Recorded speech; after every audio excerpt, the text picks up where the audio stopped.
everyone, and welcome to the Utopia of Nerd News. I'm Sarah. And I'm Adam. And we have awesome news. Oh, well, you know what I always say. But, you know, we're going to start off with video games because that's what we start off with, because video games are amazing and they're awesome and they are not bad for kids.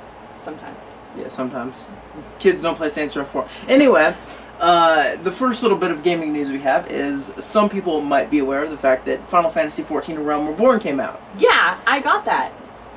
And I haven't been able to play it very much.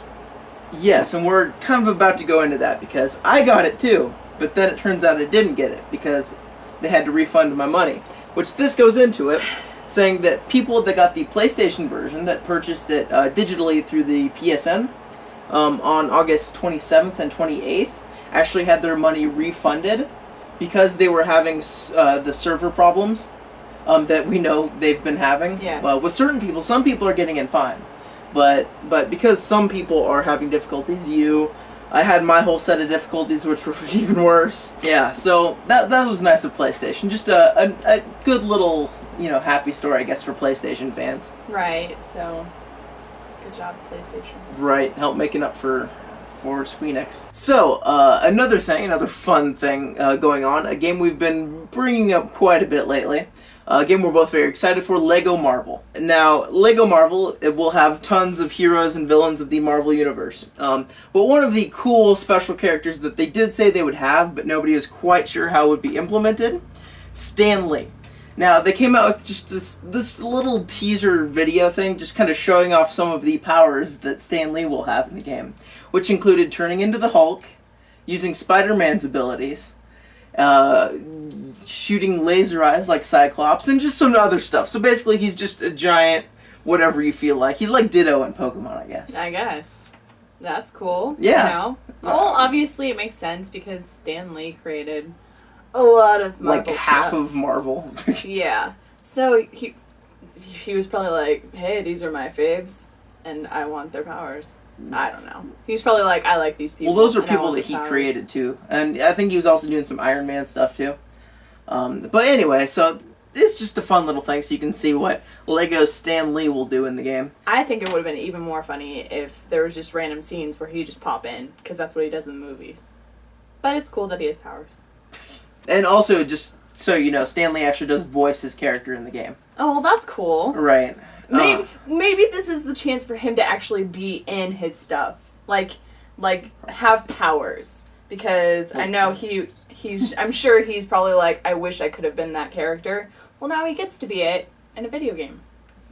Hey, if you're going to be it, video game wouldn't be the worst place. Right. I wish I could be in the Lego Marvel video game. Next up is the Xbox One release date. Now, the Xbox One will release on November 22nd in 13 territories, including the United States, the United Kingdom, Austria, Canada, Brazil, France, Germany, Mexico, Italy, Ireland, and New Zealand, as well as Spain, in November, and other dates afterwards. For those of you who don't know why they're doing locational releases, it's because of their always online type of stuff.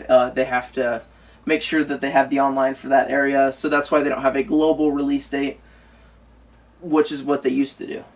So that's why, and those are places. They got the major markets, I think, outside of Japan, but that wasn't a big one for them. Right. So, I mean, the US and the UK are the two biggest ones. Australia probably third. They've got all those hits, so that's good, right? Yeah, that's good. Yep. And also, in a quick little side note, they also said that they will have Xbox 360 support until 2016, so if you are stuck on a 360 for a while, they'll give you a couple years. So me, because I don't want to change. Well, it's not as long of support as the PlayStation 3 will be getting, but it's still a couple years. I mean, you can't complain about that. Their money they have to throw into it. Yep. And next up, we got a couple little details released about a game I'm very excited for, Dragon Age Inquisition. The first one is answering actually one of my big questions that I had for the game. Will Qunari be playable? And that is a yes, but not just will they be playable. For the first time ever, they will have female Qunari in the game as a thing as well. So they will show you what the female Qunari look like. Oh, this is like going back to like a Mass Effect thing. Obviously, it makes sense. They're like right. The same company made them. But it's like when you first got to see what a female Krogan was. Or, we still haven't seen the female Turian, but... Hey! Female Qunari! Woo. Right. And the next thing are what they were calling, like, agents, right? So what they were saying was, like, you're getting your army or whatever, and there's, like, little bases and different things throughout the game, and you can kind of, like, get these agents where they're, like, soldiers who are under you, like, specialists, and you can send them out on side missions that you don't do. That can unlock different things for your story. So it's like micromanaging your army. And the kind of last one that I'm really going to talk about is just an updated dialogue wheel. Basically saying like how the old ones were like, you go over this and it gives you like 3 words or whatever. Say, go run. And, you weren't quite sure what they might say out of that. And what they tried to do in Dragon Age 2 was have this little thing in the middle that would be like, this is your happy fun option, this is your I'm a good guy option, this is your bad guy option. They had it like right in the middle, so you always knew exactly what you clicked, which was awful and I hated it. This one, it's going to be like, so if you hover your stick over the button for the go run option, it will actually tell you the full thing that you're going to say. It'll pop that up so you can know exactly what you're saying. And because that's a very open thing. You can be like, go run because I hate you and I'm going to kill you. Or it can be like, go run, just go save somebody or whatever. It's basically just giving you more information on knowing what you're going to say, which is a fantastic thing. You don't like it when they tell you what's good and what's evil? No, I hate that. That's I the love stupidest. That. I love it. That's the stupidest. It defeats the whole purpose of having a multiple choice game. No, because then I know I'm going Paragon and I'm not going Renegade. You're supposed to go off what your decisions. You need to roleplay more, ma'am. I do roleplay, but I like my decisions to be good because I am a good person in video games and in real life. Alright, moving on to movies. The first one, kind of a really cool one that I hope goes through, is, do you know who Katie Sackhoff is? Maybe. Okay. It is Starbuck from Battlestar Galactica. Yes, I do know who She has confirmed that she's in talks with Disney to play a potential role in the Marvel Cinematic Universe. The heavy rumor popping out of that would be Miss Marvel. I could see it. So definitely cool. Basically what it was, like I said, she confirmed it. They asked her in an interview. She confirmed that she was in discussions with them, and Marvel/Disney was looking to make sure she was open in the first part of 2014 when they're filming Avengers 2. They were making sure that was open, and she confirmed all that. Then they asked her a couple different characters, which she obviously couldn't confirm anything because that would be beyond negotiation stage. Mm-hmm. But that is all known stuff. So hopefully, I could definitely see her as that role. Yeah, I could too. That'd be very cool. The next thing is Alan Taylor is to direct the reboot of the Terminator franchise. And if you don't know who Alan Taylor is, he's the guy who's doing Thor Into Darkness, and he did the first season of Game of Thrones. So, good director. Yes, good director. I don't know how I feel about Terminator being rebooted, but... That's a whole other thing. Yes. Earlier this week, there were reports that Jack Nicholson was retiring from acting because he's getting older and he can't memorize lines and different things like that. Well, yesterday it came out and he said that is not true, and that was a rumor that everybody jumped on because there was one group saying it. So, Jack Nicholson is not retired, in case you had heard those rumors. Just wanted to throw that out there because that was false and people shouldn't do that. No, they shouldn't. Don't listen to rumors. The next one, have you heard of the toys, the Max Steel toys? Nope. I hadn't either. But they're apparently a decently popular toy that had a cartoon made after them. I don't know, it showed some boy on a motorcycle or something, like a sci-fi looking motorcycle. I know nothing about it. I'm throwing that out there right now. But they did confirm they'll be making a movie in 2014 that will come out in the fall of 2014, actually. Originally, they were planning on doing this before, but they had tied on to Taylor Lautner, so they wanted to sit out his contract, I guess, to make sure they didn't get stuck with Taylor Lautner after all. So that's the thing. Maybe he's just getting too old. Taylor Lautner? Yeah. That and he can't act. And his Twilight fandom is... The next thing is the Mad Max reboot. Mad Max Fury has undergone some post-filming edits and different things and reshoots, all that. So, I don't know what that means. I was kind of looking forward to it. I wanted to see Tom Hardy as Mad Max. I was a fan of the original Mad Max movie. And I thought Tom Hardy would be the perfect guy to play that. Hopefully this means the movie's not complete garbage and they're doing their best to make it decent. which is kind of what I'm afraid of now, but that's the thing. Next is that earlier this week, there's been a lot of rumors floating around about these particular roles, but Charlie Hunnam and Dakota Johnson have been confirmed as the leads for 50 Shades of Grey. Yep. So, despite the fact that their fans are extremely upset by those choices, deal with it. It's confirmed. Woo. Yeah. The last one is just a little rumor that popped out. We've had a lot of rumors about the Star Wars movies. Different actors. Some of them seem to be roughly strong. We're not going over all of them. We're just going to go over one particular one because most of the actors are people you probably haven't heard of that have been popping out of late. This one, which I doubt is true, but I would love it if it is, which is Benedict Cumberbatch. Oh, cool. So there are rumors for who knows what role, whether it's an original person or not. But there are rumors with him being in Star Wars, so hopefully that becomes true, because I'd be down for that. Up next, we're going to talk about some trailers. You want to talk about some trailers? Oh, let's talk about some trailers. All right, let's talk about... Yeah. We'll talk about Robocop. How about that? What are your thoughts on Robocop? I really don't remember the first one, although I'm sure I've watched it. It's one of the kind of classic movies. Classic action. Yeah, it goes back. Sci-fi action. Like the 1980s. 80s. Yeah, like the late 80s, like 87. Somewhere I around think it's like 84, but anyway. Oh, well, somewhere around there. In the 80s. Yeah. Looks action-y. Alright, you want me to talk about this for a second?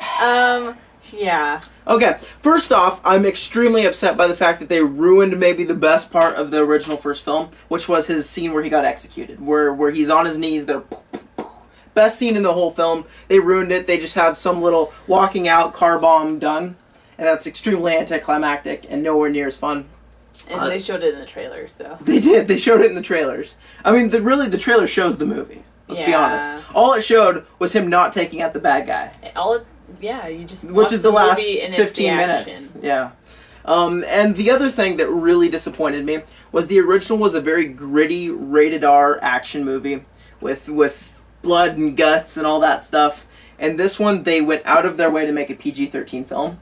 So it doesn't look like it should be PG-13, but they're making it PG-13, which means they're taking out the one thing it does have. It's like a hard action-y movie, except they're taking out the cool, awesome death scene that he got, and they're neutering the action by making it PG-13. So they're going the opposite of the way that Dredd went, which was forget the neutral stuff, we'll just go hardcore into the blood and guts and the people who would be the fan of the franchise, and instead Robocop seems to be slapping them in the face. So, not excited for Robocop.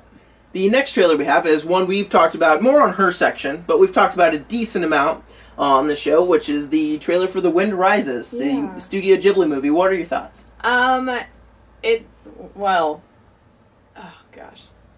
Miyazaki. I love this man.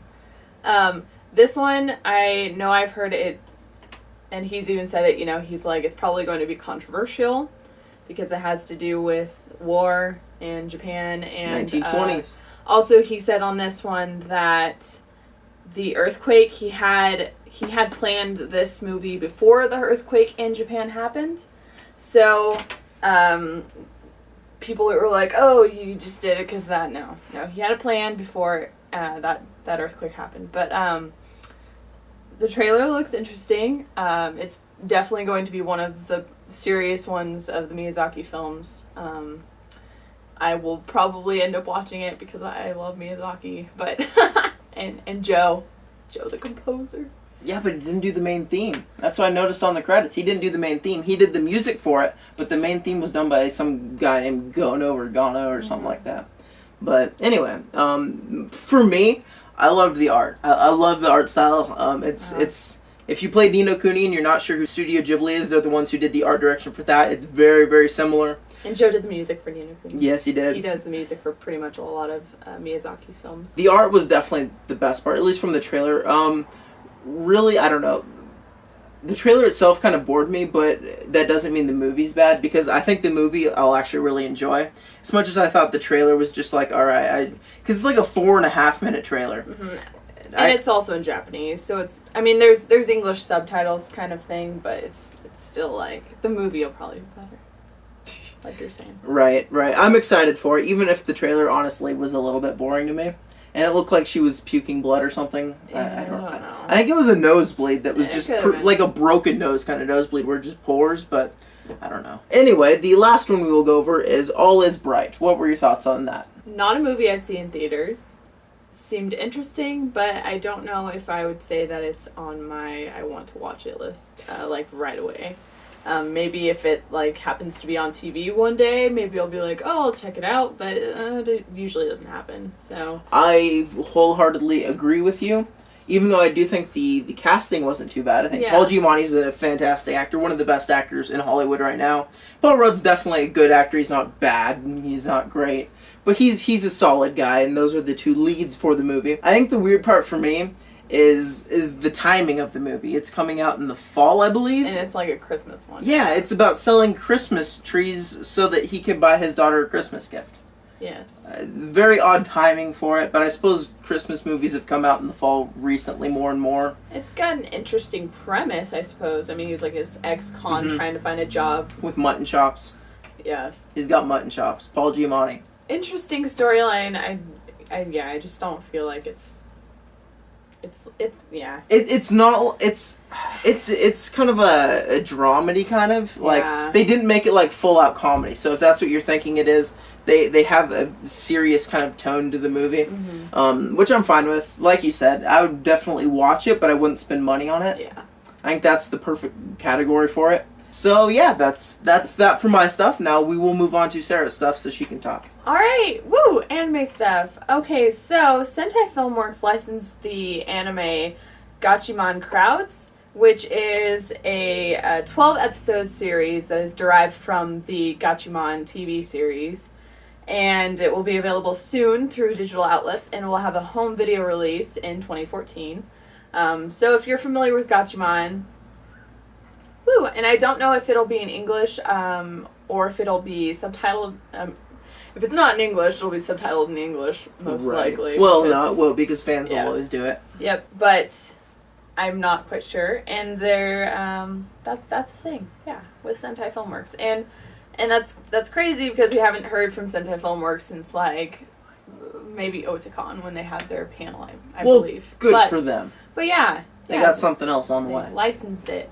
NISA has Yuri Yuri that just came out September 3rd. So if you haven't picked that up yet and you're into girls in animes and them being in school clubs, hey, check it out. We did talk about that quite a while back. But yes, it came out September 3rd. It is a 2-disc Blu-ray, and it has a collectible slipcover, and you get a hardcover art book and also a Girls Love Reflections button mirror. Oh, I'm so getting this. I know, right? I saw this and I was like, oh, Adam. It's perfect. So yes, but that's season 1 for Yuri Yuri. Now let's get on to the big news of this past week, and it actually has to do with Miyazaki. If you guys have not heard, Miyazaki has said that he is finally retiring. He says, I know that I've said this a lot, that I've said I'm going to retire, and I didn't. But this time, guys, I'm pretty sure it's for real. He's 72 years old. I'm pretty sure it's probably time for him to retire, even though I love his films, and I wish that he wouldn't.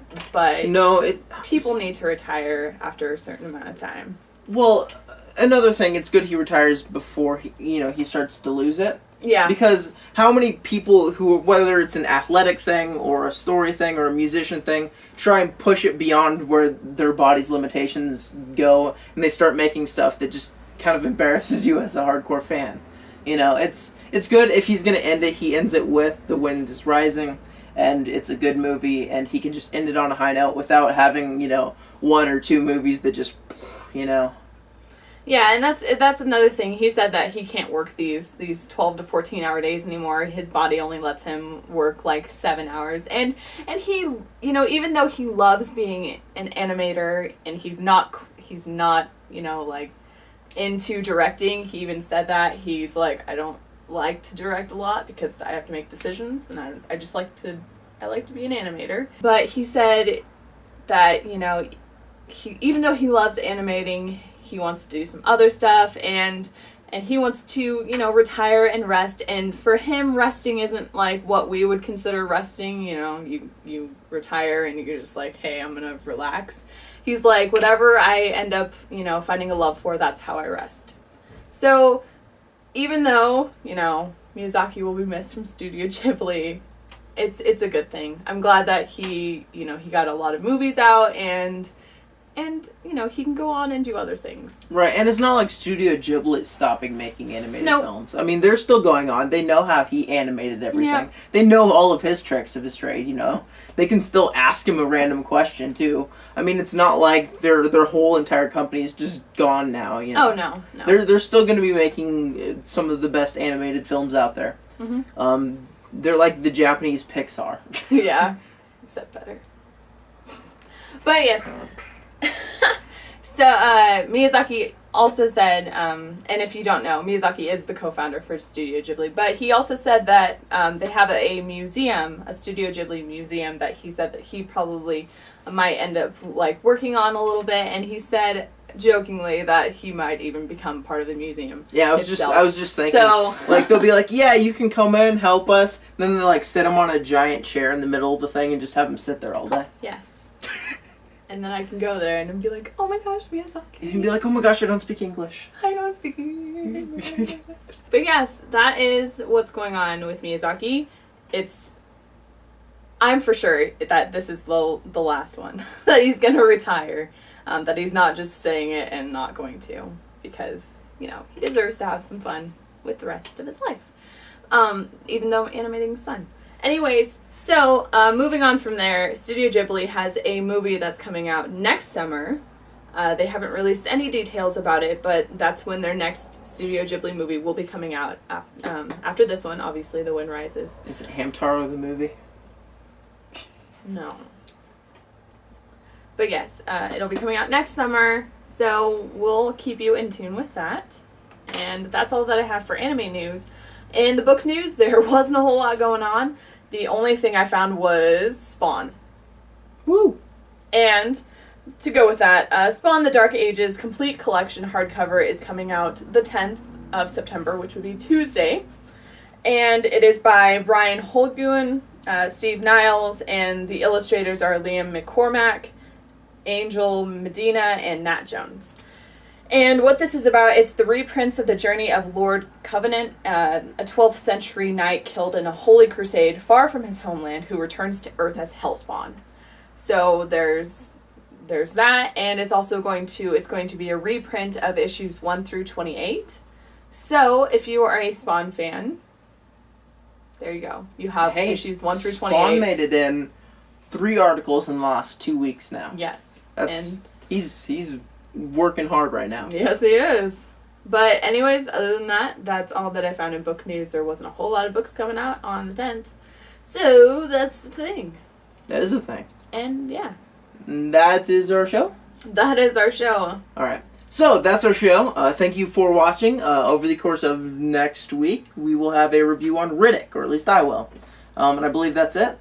I think so. And there is a mystery box that if you didn't find, you need to go back through and find the mystery box, because it's going to have something awesome. We have awesome things all the time. And also, if you want to leave a comment or a like, you know, go for it.